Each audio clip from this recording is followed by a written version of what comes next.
ভবানীপুৰ সৰভোগ বিধানসভা সমষ্টিৰ অসম গণ পৰিষদৰ বিশেষ সাধাৰণ সভা আগন্তুক বিধানসভা নিৰ্বাচনৰ প্ৰতি লক্ষ্য ৰাখি অগপৰ দলে সৰভোগৰ ব্ৰজ সদনত এখন সাধাৰণ সভা অনুষ্ঠিত কৰে। ২৬ৰ বিধানসভা নিৰ্বাচনত অগপ দলে প্ৰতিদ্বন্দ্বিতা কৰাৰ সিদ্ধান্ত লৈছে সৰভোগ ভবানীপুৰ সমষ্টিত। কেন্দ্ৰীয় সমিতিলৈ এই বিষয়ে জনোৱা হৈছে এই আসনখন অগপক এৰি দিব লাগে। নিৰ্বাচনৰ বাবে প্ৰস্তুত আমি সাংগঠনিকভাৱে আঞ্চলিক সমিতিয়ে কাম আৰম্ভ কৰিছো।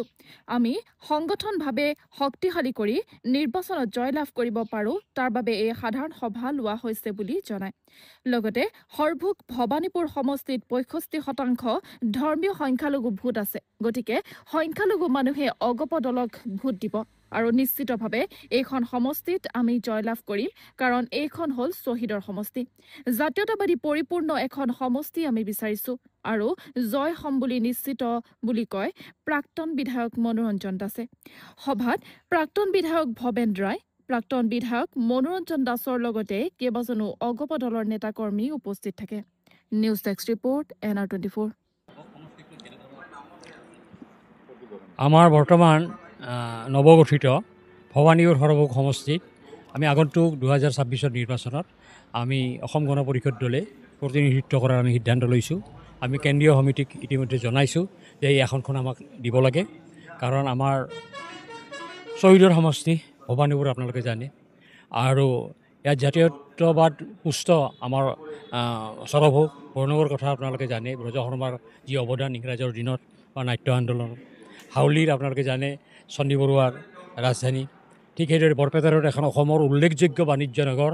গতিকে এই জাতীয়তাবাদৰ পূৰ্ণ এই সমষ্টিটো অসম গণ পৰিষদ দলে আমি বিচাৰিছোঁ। আৰু প্ৰথম কথা হ'ল যে শ্বহীদৰ প্ৰথম সমষ্টিত আমি নিৰ্বাচন খেলিবলৈ নাপাম, এইটো আমি কেতিয়াও ভাবিব নোৱাৰোঁ।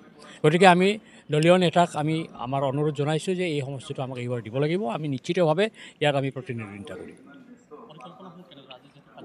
হয়, আমি আজি সাধাৰণ সভা আমি দিলোঁ এইকাৰণে যে আমাৰ কথাখিনি, মনৰ ভাৱখিনি আমাৰ দলীয় কৰ্মীক আমি জনাব লাগিব।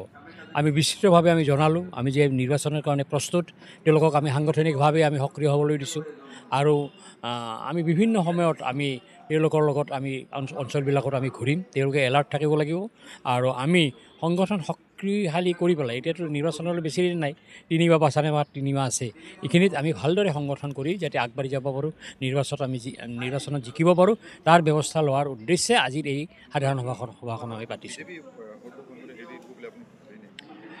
মই নিশ্চিতভাৱে ভাবোঁ যে বিজেপিৰ লগত আমাৰ মিত্ৰতা আছে, মিত্ৰতালৈ আমাৰ কোনো দ্বিমত নাই, মিত্ৰতা থাকিব লাগিব বিভিন্ন কাৰণত। কিন্তু আমি বিজেপি দলকো আমি কৈছোঁ যে আপোনালোকে আমাক এই চিটটো দিব লাগিব।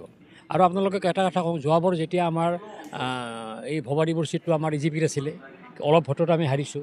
তাৰপিছতে যেতিয়া বিজেপিয়ে ল'লে চিটটো, তেতিয়া আমি মাননীয় মুখ্যমন্ত্ৰীৰ লগত আমি কথা পাতিছোঁ, আমাৰ কেন্দ্ৰীয় নেতৃবৃন্দ আছে, আৰু এই চিটটো এইবাৰ আমাক দিয়াৰ কথা তেওঁলোকে।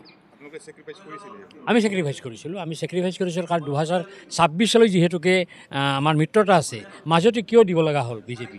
আমি হাৰিছোঁ অলপ ভোটত বেলেগ কথা, আমি জিকিবও পাৰিলোঁ, কিন্তু আমি ছেক্ৰিফাইচ কৰি পেলাই আমি সমস্ত শক্তি আমি বিজেপিৰ হকে আমি নিয়োগ কৰিছোঁ। গতিকে আমি তেওঁলোককো আমি অনুৰোধ জনাম, মাননীয় মুখ্যমন্ত্ৰী মহোদয়ক আমি অনুৰোধ জনাম, আমাৰ বিজেপিৰ আমাৰ ৰাজ্যিক সভাপতি মাননীয় দিলীপ শইকীয়া ডাঙৰীয়াক আমি অনুৰোধ জনাম যে আমাক এই চিটটো এইবাৰ দিব লাগে। আমি নিশ্চিতভাৱে জয়লাভ কৰিম, কাৰণ আজি ভবানীপুৰ, হাউলী, বৰপেটাৰত সৰভোগ এক লগ হৈছে। ইয়াৰ জনগণনা আমি চাই লৈছোঁ, ইয়াত আমাৰ 65% আমাৰ মাইনৰিটি আছে, কিন্তু মাইনৰিটিয়ে EJPক ভোট দিয়ে। আমি দেখি আহিছোঁ, আপোনালোকে দেখি আহিছে যে মাইনৰিটি EJPক ভোট দিয়ে। নিশ্চিতভাৱে আমি মাইনৰিটিৰ ভোট পাম, আৰু আমাৰ যিখিনি আমাৰ জাতীয়তাবাদৰ এইটো সমষ্টিটোত আমাৰ যিখিনি মানুহ আছে, আমি নিশ্চিতভাৱে ভোট লাভ কৰিবলৈ সক্ষম হ'ম আৰু আমি জিকিম। গতিকে আমি কেন্দ্ৰীয় সমিতিক, আমাৰ অসম গণ পৰিষদ দলৰ আৰু বিজেপিৰ ৰাজ্যিক সমিতিকো আমি অৱগত কৰাম যে এই আসনখন আমাক লাগে।